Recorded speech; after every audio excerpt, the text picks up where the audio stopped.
In Baltic mythology, you often hear about gods of thunder and lightning, right? But there's another kind of power, a quieter, more ancient one, the untamed spirit of the wilderness. Today, we're journeying deep into those woods to uncover the story of the goddess who ruled it all, Medina.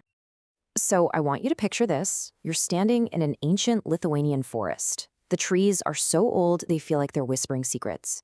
You can smell the pine, the damp earth. For the people who lived here centuries ago, this powerful, mysterious world was never just empty. No, it had a protector, a ruler who was the living, breathing essence of the forest itself. So the big question is, who was this enigmatic guardian? Well, her name was Medina. She was known as the mistress of the wild, the guardian of every single creature that called the forest home. Her dominion wasn't just over the trees, but over the very soul of the wilderness itself. But here's where it gets really interesting. Medina was no simple nature spirit. Oh no. She was a being of incredible complexity, with multiple forms and companions that show us her fascinating dual nature. So, on one hand, Medina could appear as a young woman with this stunning, otherworldly kind of beauty, her eyes reflecting the deep greens of the forest. But then, she could also transform into a fierce she-wolf, her silver fur blending into the moonlight. She was serene and savage all at once, just like the forest she ruled. And get this, she was never alone. Her sacred animal and constant companion was the hare. Now, this wasn't just some pet. The hare was seen as a creature that was perfectly in sync with the forest's secrets, a symbol of fertility and alertness. You can just imagine them, the goddess and her hares, moving like shadows through the underbrush. Their bond was totally unbreakable. Her job description was pretty absolute. Guard all creatures, protect the woods from harm, and make sure nature's delicate balance stayed well balanced. Her power was so recognized that even kings, like the famous King Mindaugas of Lithuania, would make offerings to her before a hunt. They knew who was really in charge. And this brings us to one of the most unique stories about Medina, a sacred ceremony held in her honor. This ritual perfectly illustrates her whole philosophy. It wasn't about domination. It was about a pact of mutual respect. Let's paint a picture. Imagine a clearing in the forest, bathed in the silvery light of a full moon.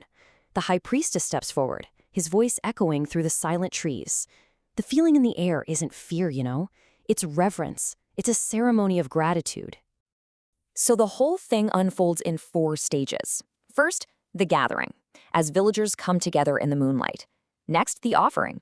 A magnificent bear is led into the circle. But notice its calm dignity. It wasn't hunted or forced. And then, as the ritual reaches its peak, the goddess herself appears, emerging from the shadows.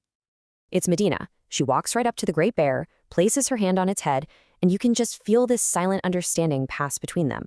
Then, in front of all the awestruck villagers, she gently guides the bear back into the safety of the forest, completely unharmed. The offering was never about death. The high priest then explains it all. Their offering is one of spirit, not of blood. The entire ceremony was a symbolic pact, a renewal of their promise to respect the wilderness and to take only what is absolutely necessary.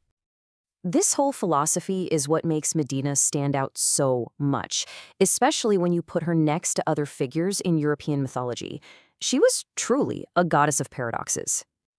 I mean, if you compare her to other goddesses of the wild, like the Greek Artemis or the Roman Diana, a huge difference jumps out. Sure, they were protectors, but they were also goddesses of the hunt. They actually helped hunters. Medina's primary duty was the complete opposite, to shield the forest from harm. She was a guardian, not a huntress. And that complexity is what makes her so compelling. The ancient Lithuanians saw her as embodying both light and shadow, divine aspects and, even demonic ones. But this wasn't a contradiction to them. It was a perfect reflection of the wilderness itself, a place that can be beautiful and dangerous, life-giving and deadly, all at the same time. So, what happened to Medina? Well, as pagan beliefs began to fade, so did her formal worship. But her spirit, that didn't just vanish. It endures, both in art and in the very nature she protected. In fact, if you go to the Lithuanian Museum in Vilnius today, you can see this incredible bronze statue made in 1988. It captures her essence perfectly, the powerful, serene ruler of the forest sitting right on top of her sacred bear. It's a timeless image of their bond. And the sculptor included this fascinating little detail. On one of the bear's fingers, there's a ring. A ring! What could that possibly mean? Well, many believe it represents that eternal pact from the ceremony, a promise, almost like a marriage vow to safeguard the forest forever. But beyond any bronze statue, her real legacy is the forest itself. Her spirit is said to still be there, in the sound of rustling leaves, in the quiet of a misty glade, in the tracks of an elusive hare. She is still the heartbeat of Lithuania's ancient woodlands. Medina's story is such a powerful reminder of the deep spiritual connection our ancestors had with the natural world. It really makes you wonder, if you listen closely enough, what secrets might our own forests hold?